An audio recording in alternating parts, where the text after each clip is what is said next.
Je viens de l'Éthiopie, j'ai grandi là-bas. Malheureusement, pour ma génération, une révolution sanglante a remplacé le régime de l'empereur par une dictature militaire. Elle m'accueillit quand j'avais 14 ans. Il n'y avait plus de perspective, seulement une peur permanente. Moi, j'étais de ceux qui sont partis en catimini. À 16 ans, seul, je suis passé par Djibouti, puis l'Arabie Saoudite, le Maroc, et enfin Grenoble. C'est là que j'ai découvert l'existence de Bioforce.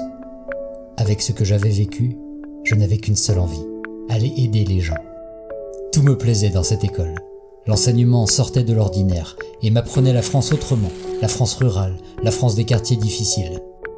Je suis parti de longues années sur le terrain, en Afrique avec Handicap International, en Éthiopie et en Palestine avec Médecins sans frontières, en Somalie avec les Nations Unies. Un jeune Ismaël qui veut faire de l'humanitaire, je dirais qu'on ne peut aider que quand on s'aide d'abord soi-même, que l'on est en capacité d'aider. Ensuite, ne jamais perdre la flamme de l'altruisme et de la compassion, car on ne peut s'habituer à la souffrance et à la misère d'un autre être humain. Ce que je retiens en vieillissant, c'est que tant qu'on ne respecte pas l'autre, on ne peut pas avancer. Le respect est au centre de tout.